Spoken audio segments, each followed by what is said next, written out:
BJP के real crisis management साबित हुए सम्राट। तेजस्वी को चित कर फिर से जीता मोदी शाह का भरोसा। तेजस्वी के होटल मैनेजमेंट पर भारी पड़ा सम्राट का क्राइसिस मैनेजमेंट। राज्यसभा चुनाव में जीत के बाद अपनी संकट मोचक पर गदगद हुए मोदी और शाह। पहले नीतीश की सरकार बचाई, फिर एनडीए की साख। एक बार फिर साबित हुए सम्राट संकट मोचक। नमस्कार, मघी न्यूज देख रहे हैं आप। मैं हूं आपके साथ स्नेहा। बता दें आपको कि कल बिहार में 5 राज्यसभा की सीटों के लिए चुनाव कराए गए थे, जिसमें नीतीश कुमार भी मैदान में हैं।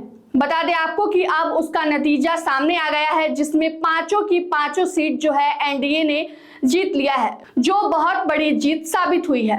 बता दें आपको कि भाजपा के राष्ट्रीय अध्यक्ष नितिन नवीन, बिहार के मौजूदा मुख्यमंत्री नीतीश कुमार, आरएलएम के अध्यक्ष उपेंद्र कुशवाहा, केंद्रीय मंत्री रामनाथ ठाकुर और शिवेश राम, इन 5 उम्मीदवारों की जीत हुई है।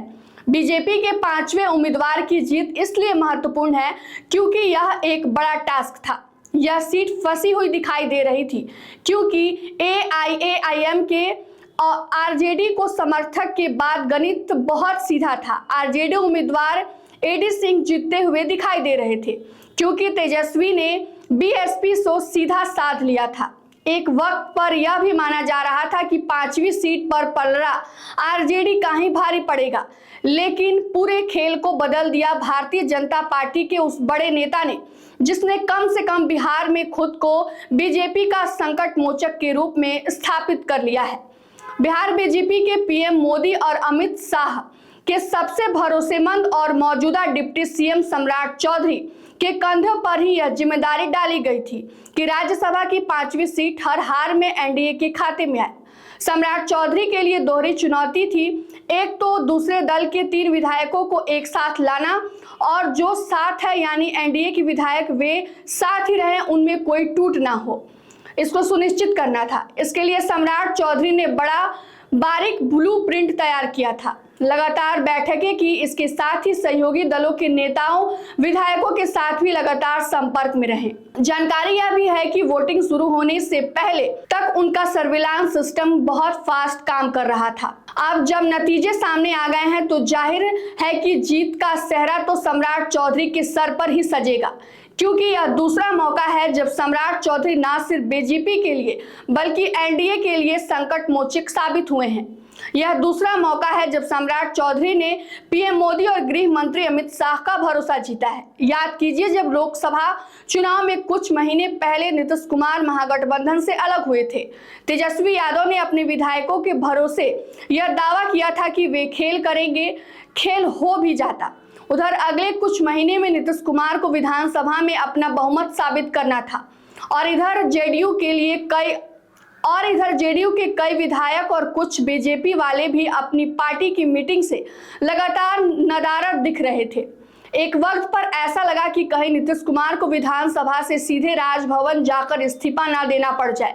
बीजेपी जेडीयू की सरकार गिरने का खतरा था, लेकिन कहा जाता है कि यह सम्राट चौधरी की कारगर रणनीति ही थी, जिसकी वजह से रडार से बाहर चल विधायक न सिर्फ रडार में आए बल्कि आरजेडी के कुछ विधायक भी सरकार बचाने के लिए सामने आ गए। कहा जाता है कि उस वक्त सम्राट चौधरी न सिर्फ पीएम मोदी और गृह मंत्री अमित शाह का भरोसा जीता बल्कि नीतीश कुमार का भी भरोसा जीता था। सम्राट चौधरी ने बिहार की इंडिया सरकार को उसे भीषण संकट से उबारा जिसका जादुई असर आने वाले दिनों में दिखा। नीतीश कुमार के बारे में कहा जाता है कि वे अपने दुश्मनों को कभी नहीं भूलते, भले ही वह बाद में दोस्त क्यों ना हो जाए। नीतीश कुमार जब इंडिया गठबंधन का हिस्सा थे, तब सम्राट चौधरी की आक्रामक अंदाज ने उन पर हमले किया करते थे, या फिर उसके दूसरे लफ्जों में कहे तो तब यह जिम्मेदारी भी मोदी शाह ने सम्राट चौधरी के कंधे पर ही डाल रखी थी।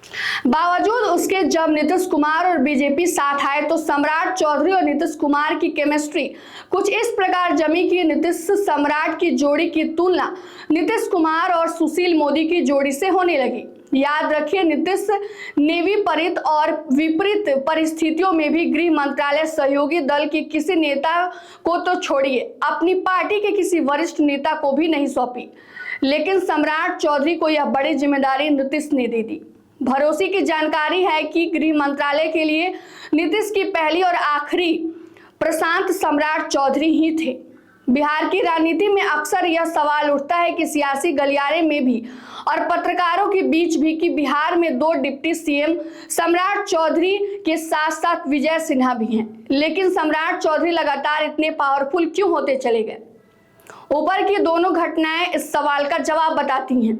विजय सिन्हा भी डिप्टी सीएम है, शीर्ष नेतृत्व के पसंद भी हैं और अपने काम से उन्होंने खुद को साबित भी किया है, लेकिन संकट मोचक होना सम्राट चौधरी की विशेष खूबी है जो उन्हें विजय सिन्हा से अलग बनाता है।